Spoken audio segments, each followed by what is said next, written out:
Não, a ideia de fazer essa live é justamente aproveitar esse momento em que a espiritualidade de Cristo Rei renasce de alguma forma aqui no Brasil, e relembrar as pessoas do seu significado, do que a fundamenta. Porque eu acredito que muitas pessoas, se não a maioria, não entende a abrangência que a espiritualidade de Cristo Rei tem e resume ela basicamente ao grito de Viva Cristo Rei, que era um grito muito incomum, se você pensar 2, 3, a 4, 5 anos atrás, mas que, graças a Deus, está se tornando cada vez mais comum no Brasil. Mas é preciso que atrás dele venha essa estrutura que sustenta essa espiritualidade, que fundamenta essa espiritualidade. Essa conversa que a gente vai ter aqui, a ideia é que a gente divida ela. Primeiro, a gente vai entender um pouco o que é uma espiritualidade, as especificidades de uma espiritualidade. Depois a gente vai entrar rapidamente no desenvolvimento histórico da espiritualidade de Cristo Rei e depois vai ver exatamente como é que ela se expressa na vida concreta. Essa não vai ser a única live, nem a única iniciativa que nós, junto com o ISPA, estamos fazendo em relação à espiritualidade de Cristo Rei. Então, pode ser que muitas dúvidas fiquem, mas haverão muitas outras oportunidades para a gente responder e sanar essas dúvidas. Beleza, então, me apresentando para aqueles que não me conhecem, meu nome é Giovanni, eu sou advogado, sou católico, já fui chamado, já tive a honra de ser chamado algumas vezes para dar algumas palestras, algumas contribuições em alguns eventos do ISPA, algumas aulas na sede do ISPA. E sou um apaixonado pela espiritualidade de Cristo Rei e pela Cristiada. Esse evento histórico que a gente vai ver hoje ainda, como que a importância dele para a espiritualidade, para o desenvolvimento histórico da espiritualidade de Cristo Rei. Pois bem, então, o que é uma espiritualidade? Sim. Giovanni, rapidão, só para indicar para o pessoal que a gente está produzindo, né, muito conteúdo, né, junto com você e tudo mais, a gente tem buscado, né, produzir o conteúdo relacionado a essa espiritualidade. Então, pedindo para o pessoal aí que acompanhe isso, porque a gente está produzindo um material muito bacana, inclusive, já adiantando, a gente vai ter um livro digital que a gente vai dar Uhum, gratuitamente, né? uhum, uhum, Tenho certeza que vai ser muito, muito rico, de muito proveito, né, para quem está acompanhando aqui. uhum. Não, Perfeito. tem muito material bom sendo feito. Tenho certeza que as pessoas vão gostar muito. Agora, já entrando no tema específico da nossa conversa, então, o que é uma espiritualidade? É, Para entender o que é uma espiritualidade, a gente precisa dar um passo atrás ainda e entender o que é um carisma. Já nas Sagradas Escrituras, por exemplo, nas cartas de São Paulo diz que existem vários dons e vários carismas. É o mesmo Espírito que se expressa de várias formas. No contexto específico das cartas paulinas, São Paulo se refere especialmente a certas manifestações de dons miraculosos. Ele fala do dom de línguas, do dom de cura, do dom de interpretação. Ao longo da história da igreja, a gente sabe que a igreja, o corpo místico de Cristo, o povo de Deus, a igreja é como a extensão da ação salvadora de Cristo ao longo da história. Essa ação salvadora, o seu núcleo principal é justamente salvar o homem do pecado. Mas não só isso. A ação da igreja também tem uma repercussão cultural, social, política, histórica, científica. Esse núcleo básico, que é salvar, libertar o homem do pecado, ele é tão importante, ele é tão forte, ele traz em si tanta potência, que ele se expande para todas as áreas da vida do ser humano. A salvação que Cristo propõe é uma salvação, então, integral, de todas as faces do ser humano e, portanto, de todas as faces da humanidade. Pois bem, ao longo da história, cada geração tem os seus desafios e os seus problemas específicos da sua época, da sua sociedade. Todos esses desafios guardam, em maior ou menor grau, uma relação com o pecado, a realidade do pecado. Então, se todos esses problemas nascem em maior ou menor grau da realidade do pecado, a solução para todos esses problemas deve também nascer da solução para esse problema original, para essa raiz dos problemas que é o pecado. A gente sabe, pela doutrina revelada, que a solução para esses problemas, a solução para o problema do pecado original é a redenção que Cristo trouxe. É a encarnação, paixão, morte e ressurreição de Cristo. É essa a grande resposta dada a esse desafio, a esse problema que foi o pecado original e as suas consequências, o pecado, digamos assim. Então, se o pecado vai se traduzindo ao longo da história de várias formas, também a redenção de Cristo vai se traduzindo ao longo da história de várias formas. Se a gente for pegar, por exemplo, no período da queda do Império Romano, ali a partir do século V até mais ou menos o século X, a gente vê que há um problema de uma grande desestruturação social. A estrutura social inteira rui com a queda do Império Romano, com a fuga do imperador para Constantinopla. A estrutura social, então, na Europa Ocidental já não é nada, e é preciso dar uma resposta a este problema. A Igreja, providencialmente, animada pelo Espírito Santo, tem como resposta a esse problema a formação dos mosteiros, que vão atuando em regime de rede, que vão atuando como redes, que vão reestruturando a sociedade. São as abadias medievais que vão do século V até o século X, formando a nova civilização que daí vai nascer, que é o que nós chamamos de civilização ocidental. Então, o carisma ao qual os monges foram chamados foi uma resposta histórica do Espírito Santo para aquele problema específico.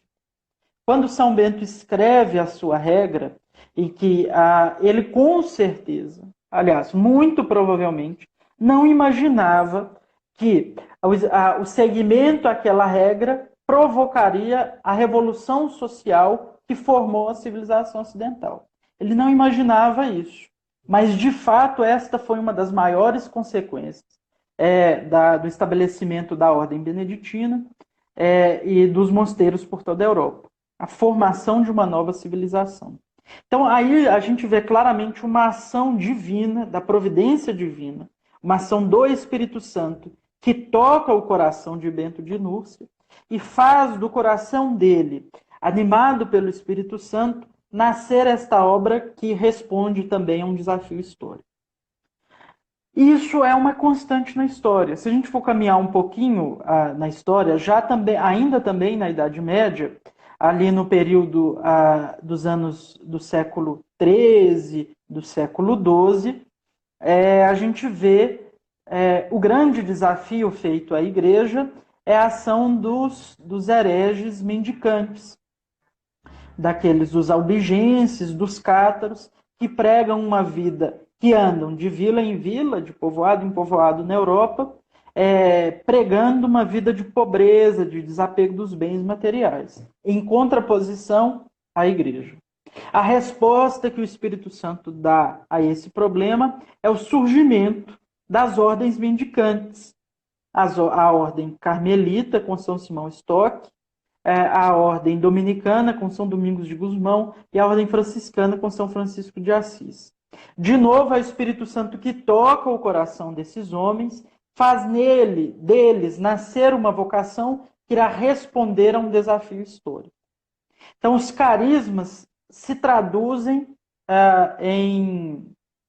em uma resposta histórica a certos desafios.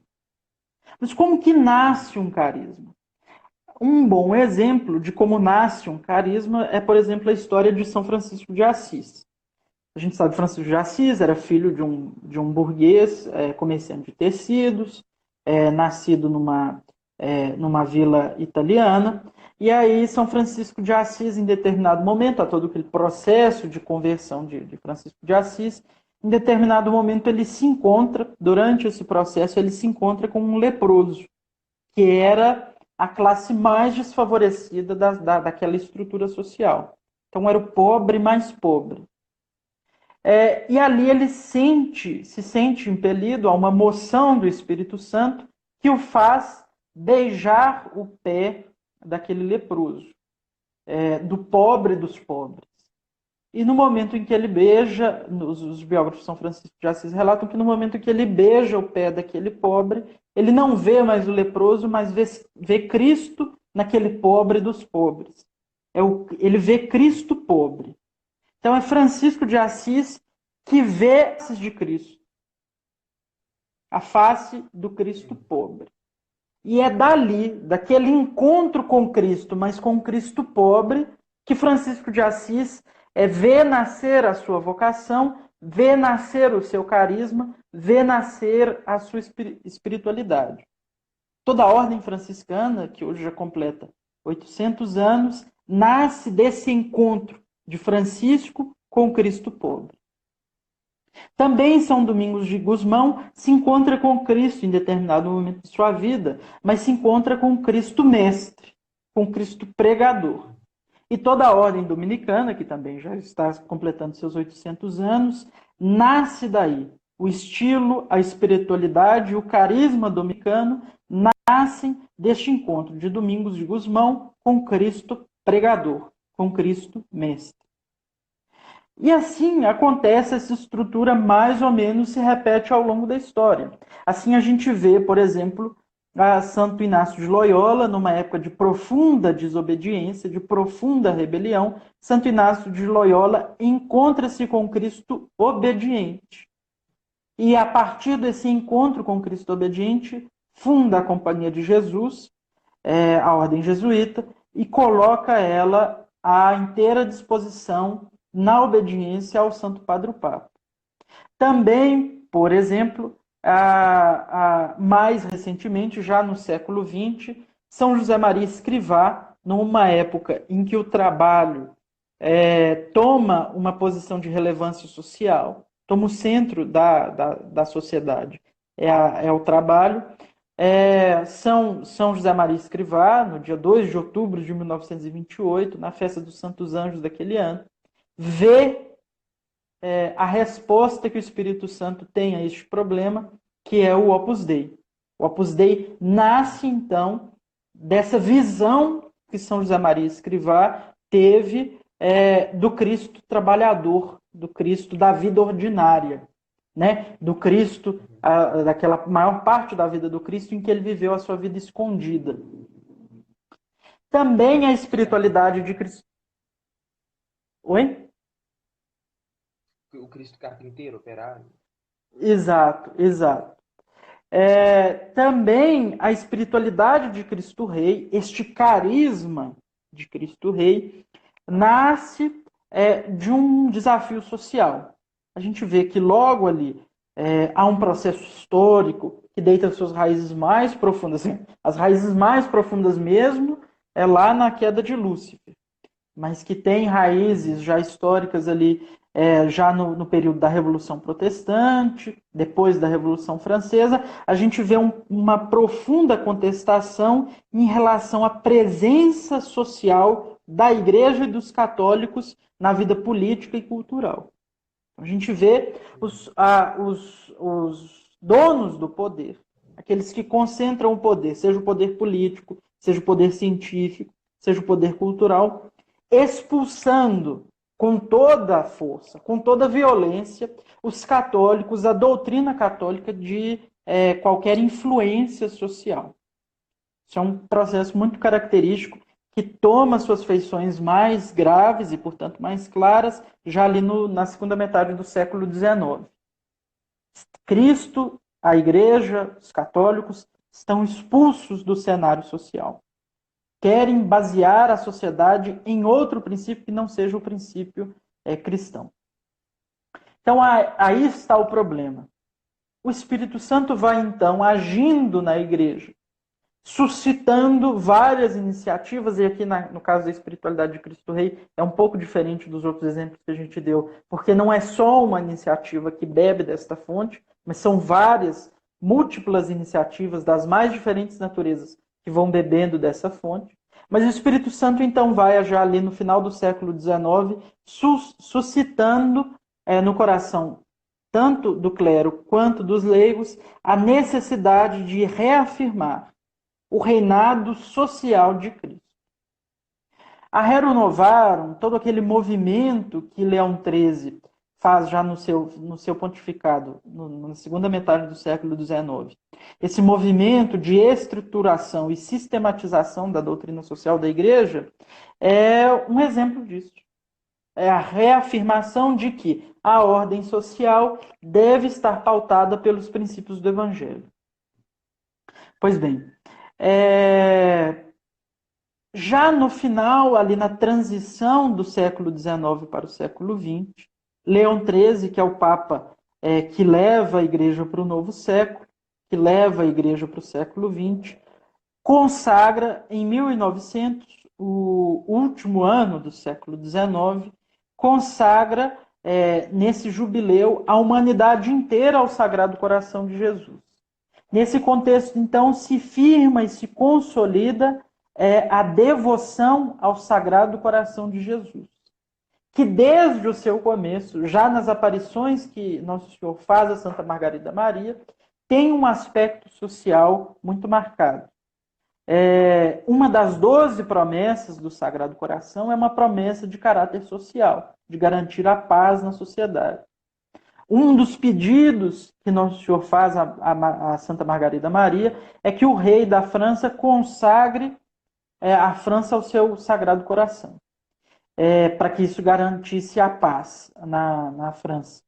Um outro pedido do Sagrado Coração é de que o seu Sagrado Coração fosse incluído tanto na bandeira quanto nas insígnias reais da Casa Real Francesa, para demonstrar que o reinado, a potestade real daqueles reis estava fundamentada num princípio sobrenatural, que era a vontade de Cristo. Né? A gente sabe que o coração, nas Sagradas Escrituras, é um símbolo dessa potência da alma, que é a vontade. Venerar, adorar o Sagrado Coração de Jesus é venerar e adorar também a sua vontade.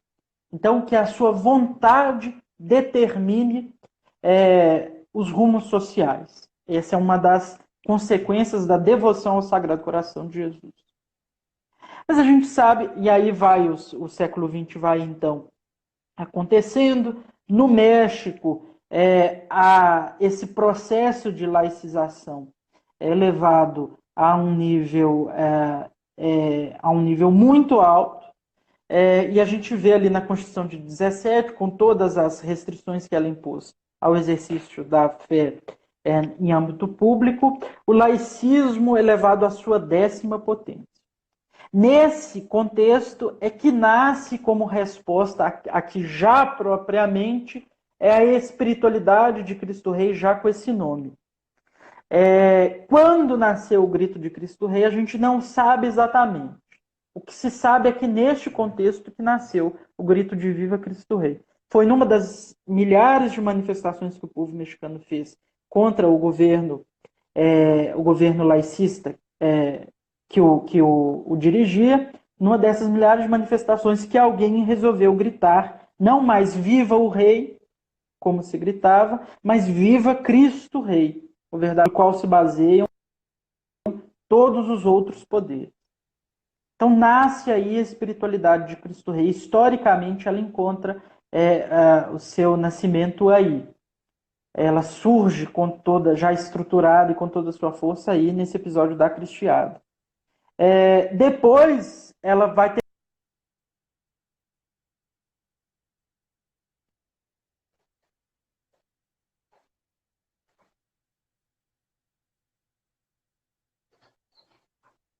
Giovanni, tá me escutando? Porque aqui parou a sua gravação. Pessoal, vocês estão me Socialismo. escutando? Voltou, voltou. Aí voltou. Sim. Beleza. É, na Guerra Civil Espanhola, mas também no Brasil, esse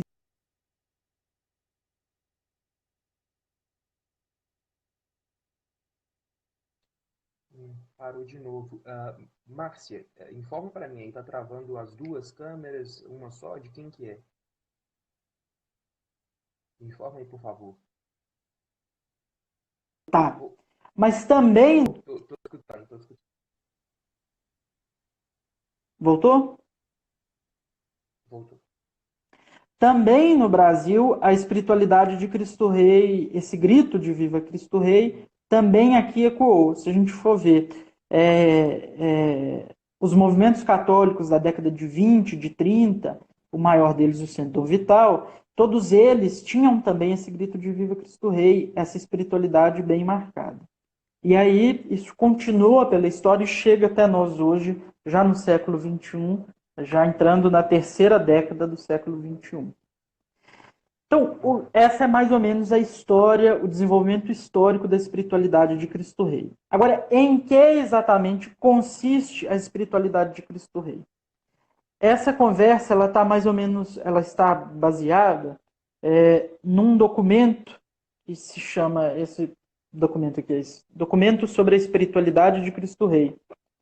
É um documento escrito por uma sociedade de vida apostólica, sociedade clerical de vida apostólica, que se chama Cruzados de Cristo Rei, que justamente sistematiza esse processo de desenvolvimento histórico e também a fundamentação doutrinal da espiritualidade de Cristo Rei. Então, a espiritualidade de Cristo Rei, ela se expressa de 4 formas principais, principalmente de 4 formas. Há 4 consequências da vivência da espiritualidade de Cristo Rei. A primeira forma é a vertente eucarística. Ela se expressa numa profunda devoção à Santíssima Eucaristia. Historicamente, a adoração noturna, os congressos eucarísticos, as devoções das 40 horas de adoração, todos eles tiveram, desde o seu começo, um aspecto social muito grande, de demonstrar que Cristo, contra os maçons, né? A gente sabe que o anticlericalismo é uma pauta muito guiada pela maçonaria. A grande maioria dos anticlericais tem uma ligação com a maçonaria. A doutrina anticlerical é uma doutrina muito ligada às sociedades secretas maçônicas. Então, se os maçons têm como seu princípio de que Deus existe, mas ele se afastou da criação, né? É o grande arquiteto, está afastado, só criou o mundo, a natureza, e deixou que as coisas corressem por si. A Eucaristia é a resposta contrária a essa ideia. Porque é Cristo, é Deus mesmo, que todos os dias, a todas as horas, a todos os minutos, desce de novo à terra e se põe em contato de novo com o homem, um contato íntimo, mais íntimo impossível. A comunhão é o contato mais íntimo que o homem pode ter com Deus.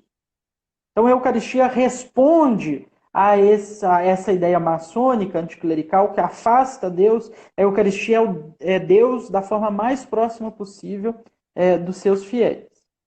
E aí os católicos fazem questão, então, de manifestações públicas de adoração à Eucaristia, as procissões, os congressos eucarísticos, todos eles nascem também com esse sentido, de mostrar que Deus está aqui, Deus está presente na nossa sociedade. Uma segunda, sim. Aqui em Belo Horizonte isso é muito presente para a gente na Catedral, né, da Boa Viagem. Exato, exatamente. Exatamente, é um exemplo. Entregou. Exato, exato. Aqui em BH, para quem não é de BH que está nos assistindo, há um santuário de adoração perpétua. Já completou esse ano 80 anos. 80 anos. E esse santuário, quando foi fundado, essa adoração perpétua, que é feita na catedral, na atual catedral da Diocese de Belo Horizonte, ela foi feita por Dom Cabral, que era então bispo, arcebispo de Belo Horizonte, justamente com esse espírito de, no centro da cidade, na igreja mais importante da cidade, ter sempre a Eucaristia sendo adorada para mostrar Cristo presente na vida da cidade então nascente. Né? Belo Horizonte contava com alguns poucos anos quando foi fundada a adoração perpétua aqui. E sempre com esse caráter muito específico de ser Cristo Eucarístico, Cristo Rei. O Congresso Eucarístico que houve em Belo Horizonte na década de 30, o segundo Congresso Eucarístico Nacional, também foi uma afirmação explícita e pública da fé em Cristo com suas repercussões sociais. Por exemplo, na última procissão, foi meio que a apoteose daquela semana toda que foi o Congresso Nacional, carregaram o palio que cobriu o arcebispo que estava levando o Santíssimo Sacramento, as principais lideranças políticas do Estado. De um lado estava o governador do Estado, do outro lado o presidente do Congresso Estadual, do outro lado o presidente do Tribunal de Justiça. Então, para demonstrar justamente que perante Cristo, Cristo na Eucaristia, também os poderes temporais se submetem. A Cristo Eucarístico também, até o governador vira um simples fiel. Então, a vertente eucarística é a primeira vertente. Se nós queremos viver essa espiritualidade, é preciso, então, ter um contato íntimo e recorrente com a Eucaristia. Uma das fontes que nos faz viver essa espiritualidade. Na hora de concretizar esta espiritualidade, na hora que a gente vai traçar nosso plano de vida, o nosso cronograma semanal, diário, é preciso dar, então, um espaço para a Eucaristia. Só assim o grito de Viva Cristo Rei vai ser traduzido na nossa vida concreta. Quem sabe uma pequena adoração, uma visita ao Santíssimo, 15 minutos, quem sabe a comunhão diária, quem sabe comunhões espirituais, de acordo com a nossa possibilidade, mas trazer sempre presente a Eucaristia na nossa vida espiritual. A segunda vertente é a vertente expiatória. Historicamente, também, aqueles que buscaram viver a espiritualidade de Cristo Rei, traziam sobre si a responsabilidade de purgar, sua primeira expressão é isso, purgar os pecados sociais. Então, os católicos da espiritualidade de Cristo Rei, que seguiam essa espiritualidade, viam que era necessário que eles, na sua vida, carregassem nas suas costas não só os seus pecados, mas os pecados sociais, os pecados de seus irmãos. Então, essa é uma expressão da vertente expiatória. Mas também, por exemplo, no caso da Guerra Cristeira, no caso da Guerra Civil Espanhola, também a noção de sacrifício marcou profundamente a espiritualidade de Cristo Rei. Há uma expressão martirial nessa vertente expiatória. Há um desejo pelo martírio, mas não só pelo martírio cruento, com derramação de sangue, mas também pelo martírio branco, esse martírio a conta-gotas, que a gente vai vivendo nos pequenos sacrifícios que a gente vai fazendo. Então, aceitar os sacrifícios que a vida nos impõe, sobre os quais a gente não tem escolha, as dores, os sofrimentos, os desgostos, aceitar aquilo de bom grado, oferecendo aquilo no altar de Cristo Rei, para que ele perdoasse os nossos pecados individuais, os pecados de nossos irmãos, mas também os pecados sociais. Então, esse sentimento, esse sentido social do sacrifício, do sofrimento. Mas também, além disso, de aceitar livremente os sofrimentos que nos são impostos, também os sacrifícios, os jejuns, as penitências corporais, claro que com muito cuidado, sem cair em nenhum tipo de exagero. Então, para que isso aconteça, é preciso a orientação de um bom diretor espiritual, mas também os sacrifícios voluntários também marcam muito bem a espiritualidade de Cristo Rei nessa vertente expiatória, no sentido de purgar os nossos pecados individuais e sociais. Na vida concreta, como é que isso pode se traduzir? Nos sacrifícios voluntários, pequenos sacrifícios para nós leigos, é muito difícil fazer sacrifícios muito grandes, jejuns muito longos, porque por causa do nosso estilo de vida. Mas quem sabe, por exemplo, não tomar água quando se está com sede, como Santa Teresinha de Lisieux fazia, não encostar no encosto das cadeiras, esse pequeno incômodo oferecer a Cristo Rei, pelo bem do Brasil, no nosso caso, pelo bem da nossa cidade, dos nossos compatriotas. Por exemplo, ao pegar um transporte público, não se sentar, oferecer lugar para outra pessoa e oferecer aquele período que você vai em pé a Cristo e a Cristo Rei. Esses pequenos sacrifícios, então, precisam se concretizar na nossa vida diária. Uma terceira vertente é a vertente apostólica. A espiritualidade de Cristo Rei, ela é como aquele tesouro, é como a lâmpada que não pode ser colocada debaixo do alqueire. É preciso ser exposta. Ela impulsiona os seus seguidores, os que seguem a Cristo Rei, ela impulsiona o anúncio ao apostolado. Então, há um primeiro apostolado, que é um apostolado individual, que eu pratico na minha família, no meu círculo de amigos, na minha faculdade, no meu trabalho. Esse apostolado individual de levar aí a palavra de Cristo, com as palavras e com as obras, mas também no apostolado organizado, em movimentos, grupos, institutos, sociedades, que trabalhem de forma organizada para que o evangelho contamine, né, essa boa contaminação, para que o bom odor de Cristo esteja em todas as estruturas sociais. Tomar as estruturas sociais para o evangelho. Também isso, principalmente no caso dos leigos, é uma expressão concreta da espiritualidade de Cristo Rei na sua vertente apostólica. Então, ter um apostolado, seja individual, seja organizado, trabalhar, dedicar parte de seu tempo, parte de suas atividades na vida, para fazer com que Cristo seja rei também, seja rei primeiro dos corações, mas seja rei também das estruturas sociais. É a terceira vertente da espiritualidade de Cristo Rei. E a quarta vertente é a vertente mariana. Já na cristiada, o grito era de Viva Cristo Rei e Viva Santa Maria de Guadalupe. Então, nasce muito ligada, primeiramente, a essa realidade da aparição de Nossa Senhora de Guadalupe, que posteriormente vai ser proclamada pelo Papa João Paulo II, que nós celebramos a sua festa litúrgica ontem, como imperatriz da América Latina. Assim ela foi nomeada, imperatriz. Imperatriz porque ela tem um caráter régio, junto com seu filho.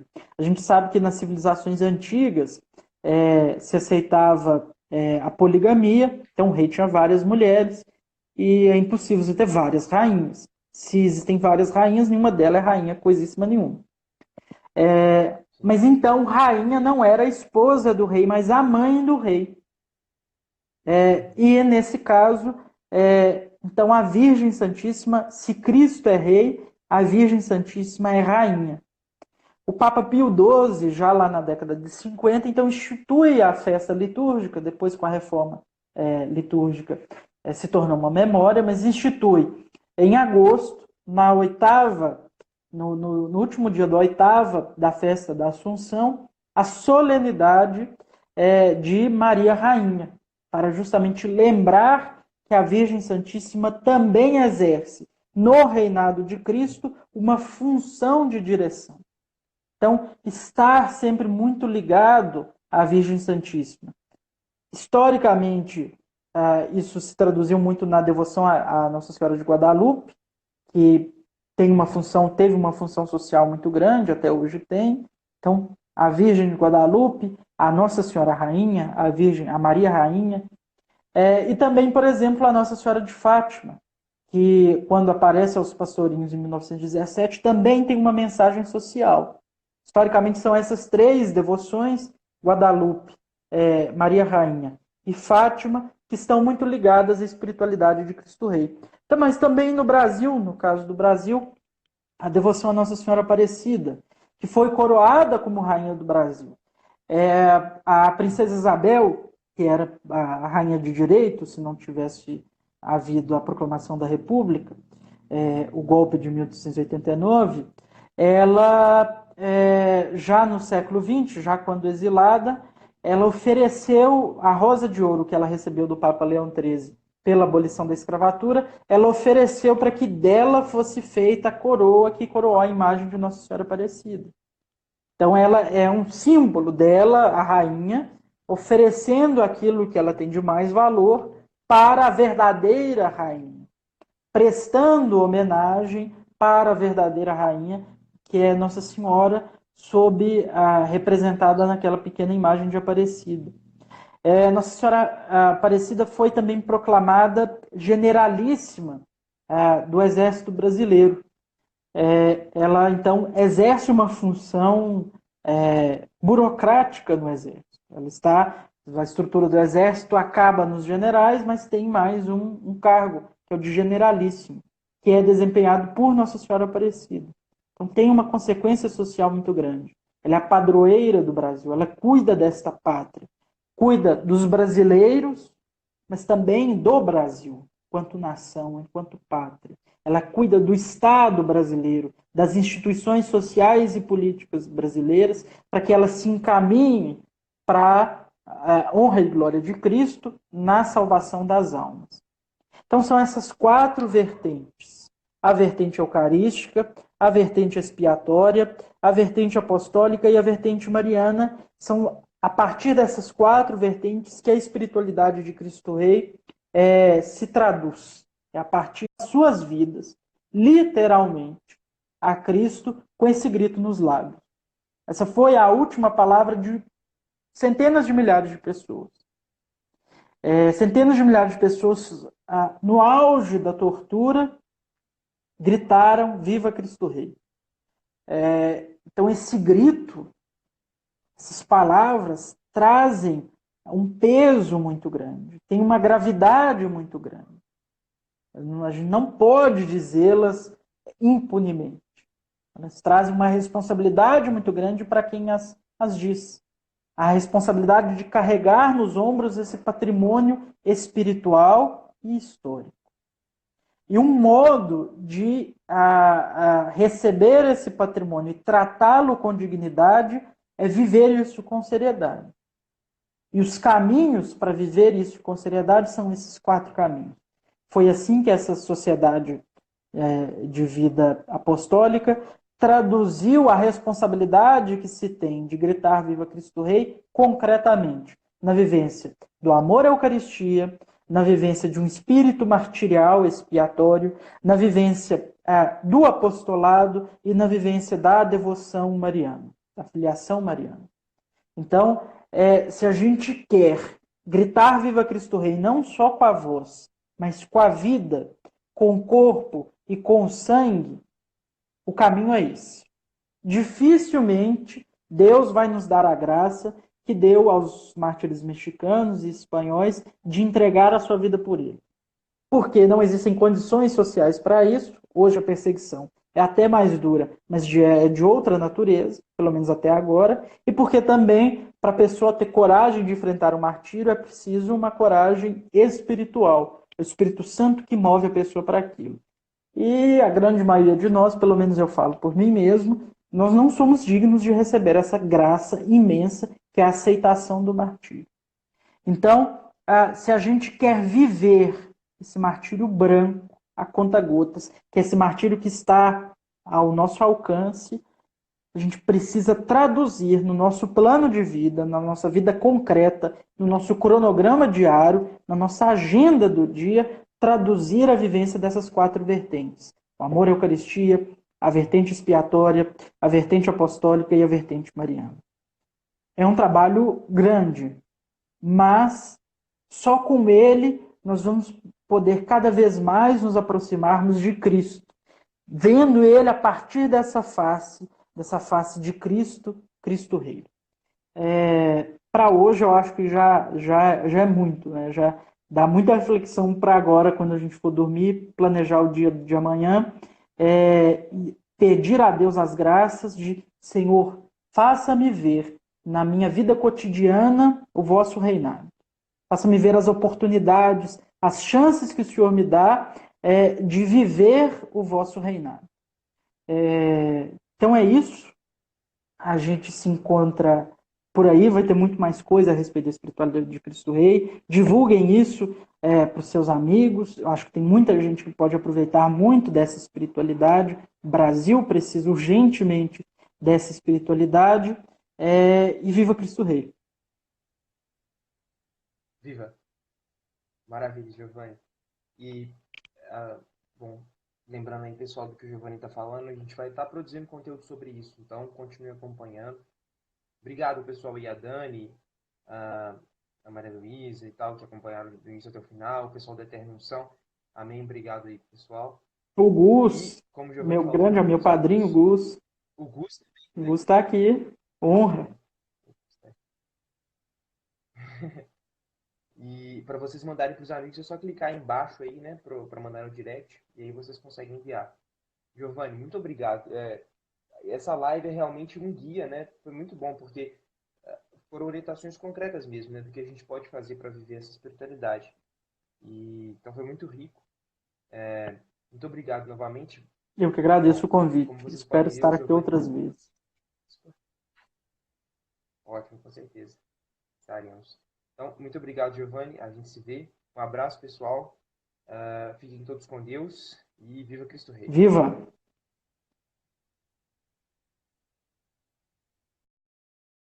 Bom, vou encerrar aqui então, pessoal, a live. Lembrando que vai ficar salva.